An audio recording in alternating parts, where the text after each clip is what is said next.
The alert cut through the quiet like a breach. Red text. System-wide interruption. He leaned forward, jaw tightening, already cataloging failures before the feed finished loading. This house ran on rules for a reason. Nothing was left to chance. Nothing slipped through unnoticed. Someone, somewhere, had broken protocol, and consequences would follow. The camera flickered, then stabilized. Nursery. Night vision. He expected to see an empty room, or worse, negligence. Instead, the image revealed a shape on the floor beside the crib. Human, still, too close. His first reaction wasn't concern. It was irritation. Who slept on the floor of his nursery? Who thought that kind of access was acceptable? He rewound the footage, watching the scene again with colder eyes. The woman didn't move. She lay curled on her side, arm extended through the crib bars, fingers resting lightly against the baby's blanket. Not gripping, not intrusive, present. Her breathing was shallow, measured, as if she were trying not to exist too loudly. The child slept. Deeply, no tossing, no startled flinches. Peace, engineered not by systems, but by proximity. He paused the feed, unsettled by something he couldn't immediately name. This wasn't in her job description. She wasn't authorized. She hadn't asked. And yet, there she was, doing something no policy had ever instructed, something no consultant had billed for, something that made the room feel different. Earlier, she'd been introduced the same way everyone else was. Overnight help, replaceable, quiet, efficient, invisible by design. That was the expectation. Care was outsourced here, attachment discouraged, order maintained at all costs, especially since the loss, especially since emotions had proven dangerous. He leaned back, eyes never leaving the screen. The rules had kept this house running. They had kept grief contained, manageable, distant. They had kept him functioning. But they hadn't done this. They hadn't created the stillness now filling the room. They hadn't taught the baby how to sleep without fear. He didn't know it yet, but something in him had already begun to shift, not soften, fracture. The kind of fracture that happens when control meets a truth it can't command. And if you're watching this, ask yourself honestly, how many times have you benefited from someone's quiet sacrifice without ever asking what it cost them? By daylight, the estate returned to its usual rhythm, silent efficiency dressed as peace. Gates opened and closed on schedule. Cameras reset. Staff moved through halls with practiced distance, careful not to leave fingerprints on a life that wasn't theirs. Everything worked because nothing lingered. That was the rule. That was how he survived. He had built his world to be untouchable. Wealth without numbers. Power without warmth. Decisions made once and never questioned again. Grief had taught him that attachment created vulnerability, and vulnerability created loss. So he replaced emotion with structure. He trusted systems more than people. People failed. Systems obeyed. The staff knew this. They orbited his moods without ever entering them. They spoke when spoken to, disappeared when no longer needed. Turnover was constant, by design. No one stayed long enough to matter. That way, no one could break anything important, especially not him. The baby was safe by every measurable standard. Doctors approved. Consultants praised the protocols. Sleep charts were analyzed. Alarms tested weekly. From the outside, it was a fortress of care. From the inside, it was quiet in a way that felt unfinished.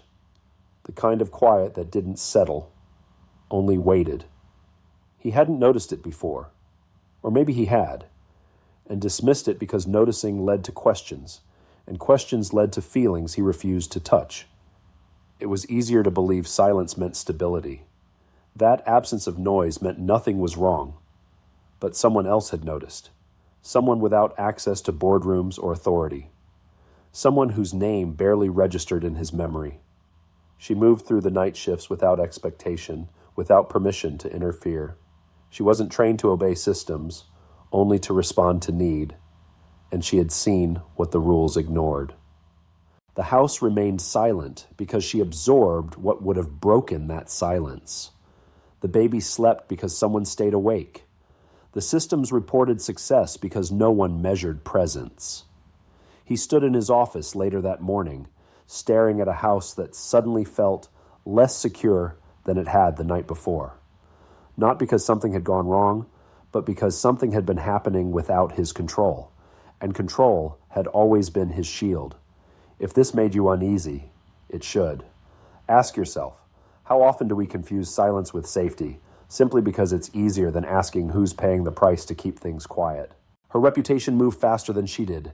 It slipped into rooms before her heels touched the floor, tightened spines before she spoke, rearranged priorities without a word.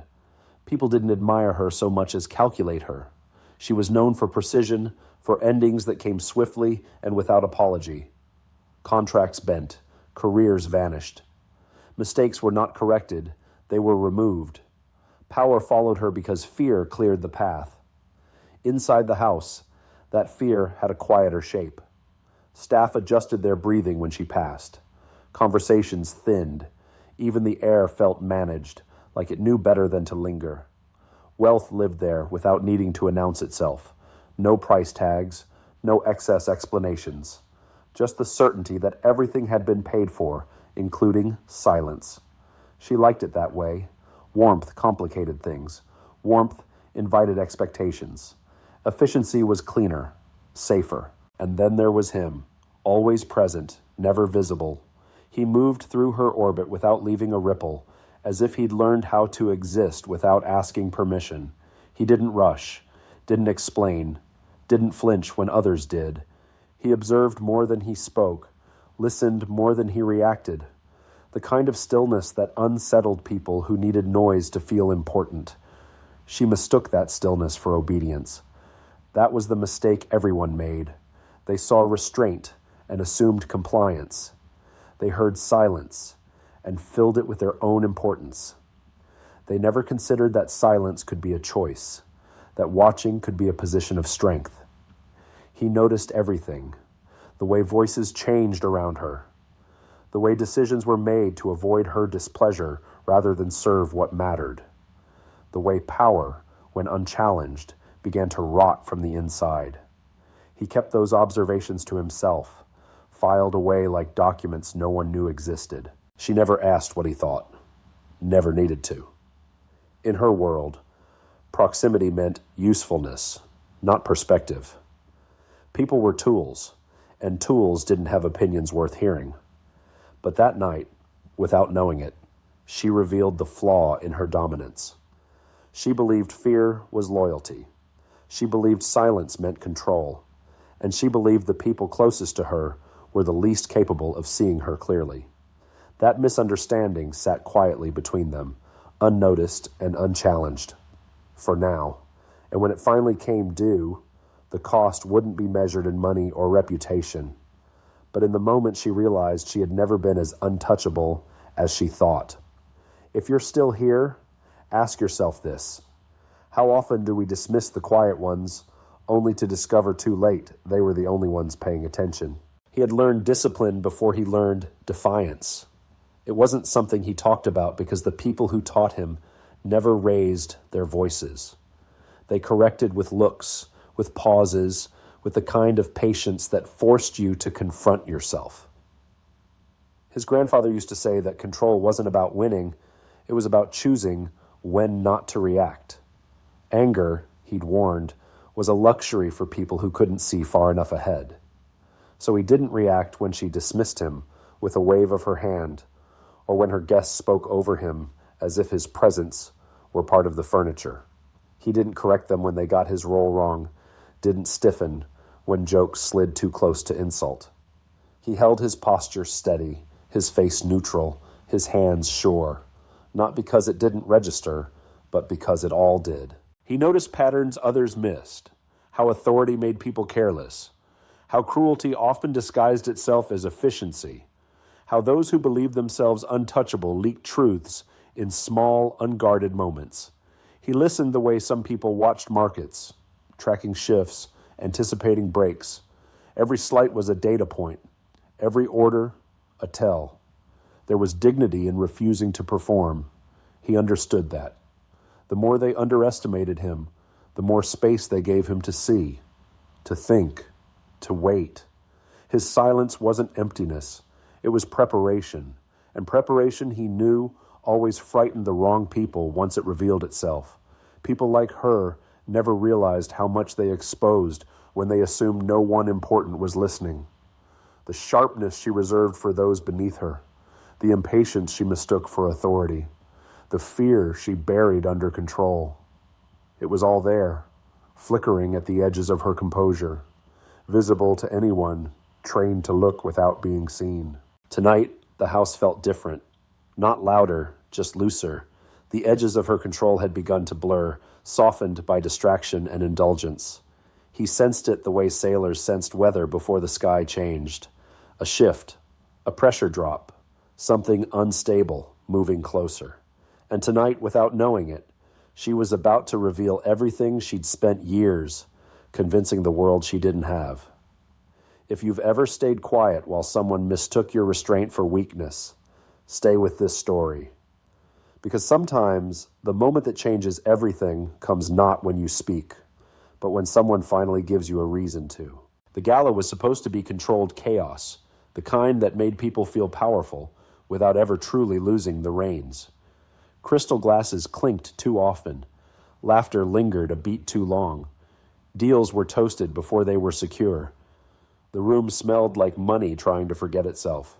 He stood near the edge, as instructed, watching the night loosen its grip on the people who believed they owned it. She moved through the crowd like gravity, pulling bodies into her orbit, discarding them just as quickly. Her smile sharpened as the hours passed. The drinks multiplied, so did the cracks. A partner whispered too urgently. An assistant avoided eye contact. Somewhere behind a velvet curtain, a negotiation collapsed, and the aftershock rippled through the room. She laughed it off, too loudly, ordering another drink as if volume could replace control. By the time the band switched sets, her precision was gone. Words slurred just enough to notice. Commands repeated twice. Once, she snapped at the wrong person and didn't bother correcting herself. People began to step back, not out of respect, but caution. No one wanted proximity when the mask slipped. Power was intoxicating, but watching it wobble made everyone nervous. He saw the moment it tipped. Not dramatic, just inevitable. Her glass shook as she set it down. Anger flared without direction. She demanded her car with the same tone she used in boardrooms, but the room didn't obey. Security hesitated. Assistants pretended not to hear. Responsibility evaporated faster than the champagne. When she finally insisted on leaving, the air shifted. Eyes slid away. No one volunteered. No one wanted to be the one who escorted her out of her own unraveling. The woman who controlled rooms was suddenly alone in the middle of one. He stepped forward without announcement, took the keys when they were thrust toward him. No ceremony, no comment, just function. In the elevator, her reflection startled her. Makeup imperfect, posture off, authority leaking through the seams. She muttered something bitter, something careless. He didn't respond. He pressed the button and waited for the doors to close. Outside, the city felt colder, less forgiving. As he opened the car door for her, rain began to fall, soft at first, then heavier, as if the night itself had decided to test what remained. She slid into the back seat, breathing hard, control slipping further away with every mile.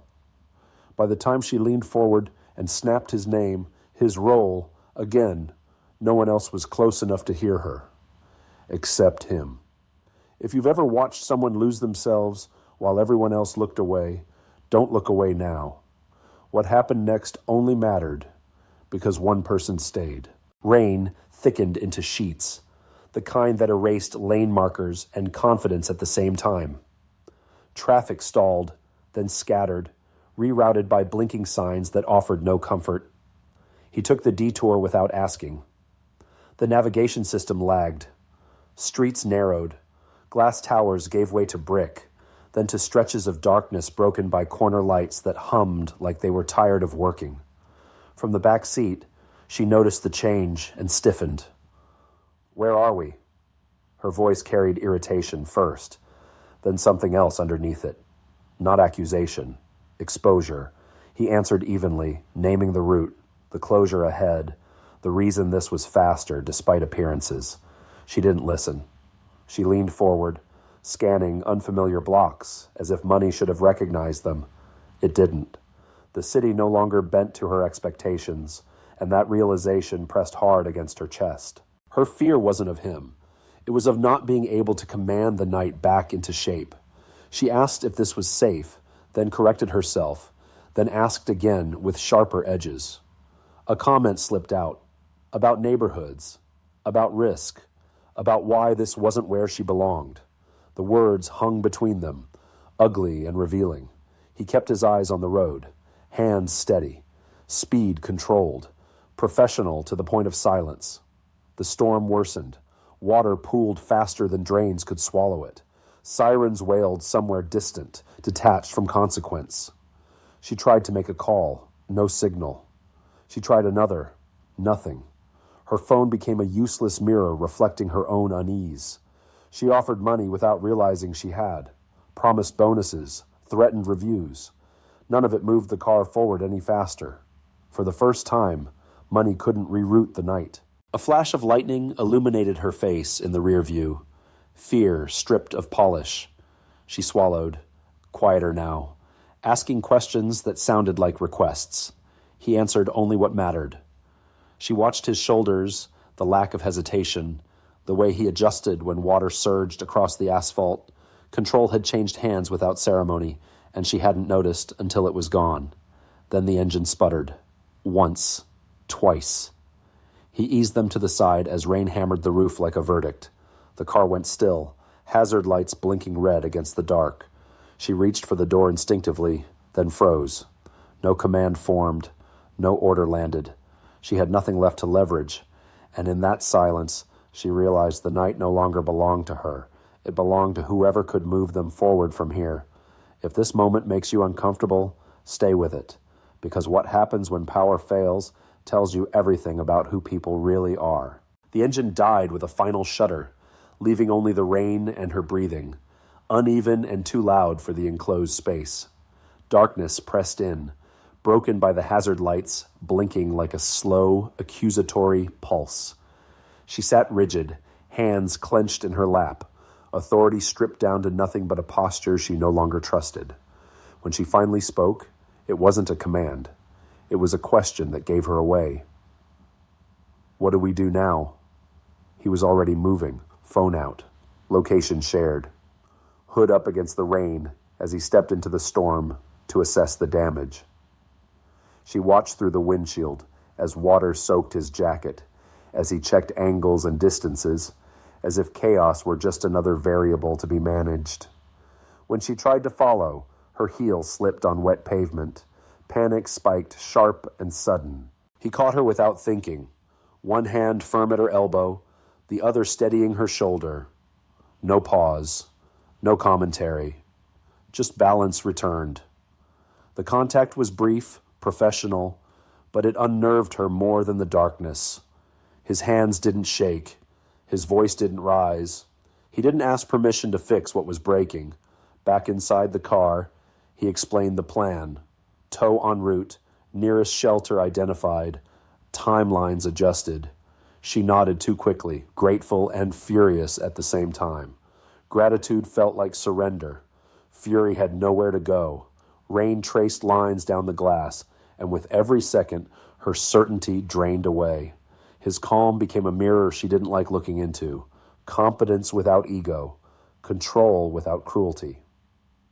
She had built her world on the assumption that authority came from intimidation, from reminding people who could end them. But here none of that mattered. The storm didn't care who she was.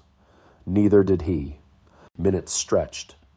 Her phone buzzed back to life with delayed messages, missed calls, half-formed crises waiting to land. She ignored them. For once, there was nothing she could do from a distance. The realization hollowed her out. She leaned back, eyes closed, voice quieter than she'd ever allowed it to be. "You're very calm," she said, as if naming it might give her some of it back.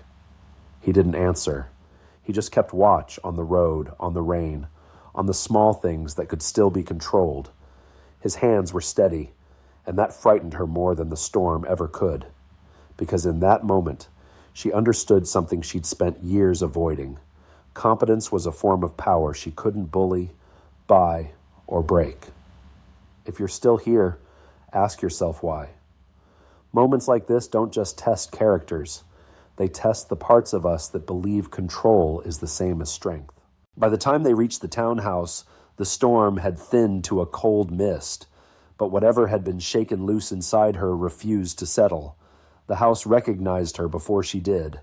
Lights rising automatically, security disarming with obedient chimes. It all worked. That was the problem. Everything still worked, and yet she felt exposed, like the night had followed her inside. She dropped her coat without looking where it fell. Shoes abandoned. Phone finally checked.